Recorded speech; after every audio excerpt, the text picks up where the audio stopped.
আত্মা শুধু চাইছে, চাইছে নাকি? সারাক্ষণ বলছে দাও দাও। বেঁচে থাকাকালীন কি বলেছে? আমাদের গাড়ি দাও। আমাদের আত্মা চাই তো বাবা, গাড়ি দাও, বাড়ি দাও, আমার ছেলে যেন মাস্টার হয়, আমার ছেলে যেন ইঞ্জিনিয়ার হয়, আমার ছেলে যেন ডাক্তার হয়। আত্মা শুধু চাইছে, মরে যাওয়ার পরে চাইছে না। মরে যাওয়ার পরেও কিন্তু আবার চাইছে দাও দাও। বড় ছেলে দিল, বলল যে ছেলে প্রথমে তোমাকে ডাকলো পিতা বলে, সেই ছেলেই তোমার কিন্তু শেষের দিনে তোমার মুখে আগুনটা দেবে জেলে। যে ছেলের মুখে তুমি প্রথম শুনেছ পিতা,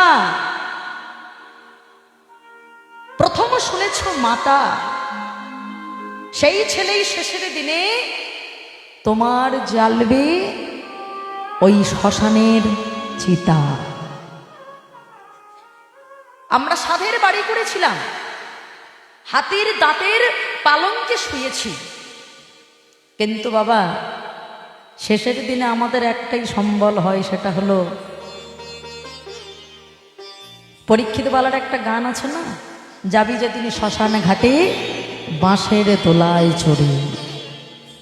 শেষের দিনে আমাদের ওটাতেই যেতে হবে বাবা। সঙ্গে কি দেবে? আপনার এত বড় বাড়ি দেবে? এত সুন্দর গাড়ি, দামি গাড়ি কিনেছি আমি, দেবে? এত সুন্দর পরনে দেখুন দামি পোশাক পরেছি, দেবে?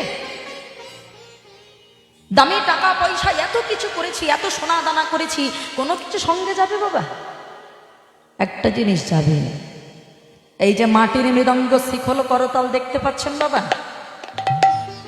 আমাদের সনাতন ধর্মের অনেক মানুষ জানে না এটাকে কি বলে। অনেকে শিখলটাকে ঢোল বলে দেয় বাবা। এই মাটির মৃদঙ্গ শিখল করতালটাই সাথে যাবে, আর শেষে বলবে কি? বলো হরি, বলো হরি, বলো হরি, হরি বল। হরিনাম ছাড়া আমাদের সাথে আর কিচ্ছু যাবে না বাবা। আত্মা চাইছে, ছেলে মুখে আগুন দিল, তবু কিন্তু আত্মার চাওয়া এখনো শেষ হলো না বাবা। আত্মা এখনো চাইছে।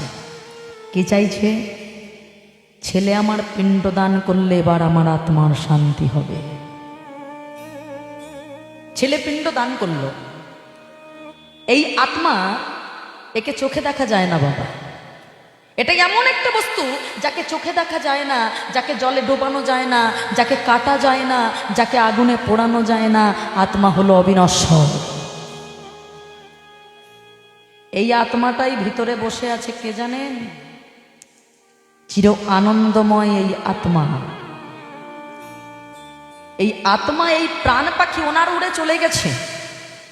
যতদিন থাকবে কর্মটা করিয়ে নেন, যতদিন থাকবে হরি বল বলিয়ে নেন, কৃষ্ণ নাম করিয়ে নেন।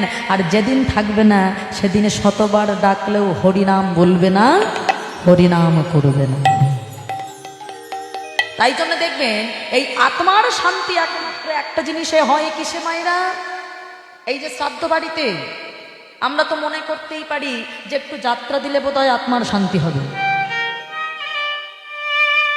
একটু ফাংশন দিলে মনে হয় আত্মার শান্তি হবে। মানে বেঁচে থাকাকালীন আমরা যেটা শোনাতে চাই বাবা, আত্মা সেটাই সন্তুষ্ট হয় না।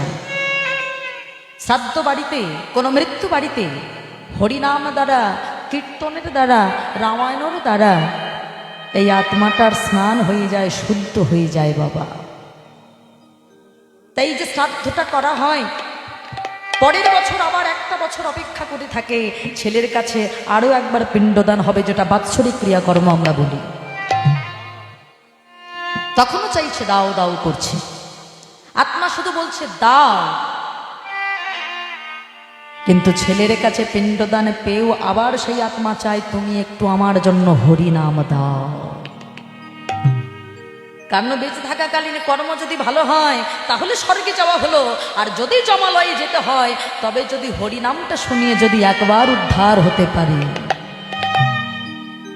তাই সেই জন্যে আমাদের শ্রাদ্ধ ক্রিয়াকর্ম করা হয় বাবা।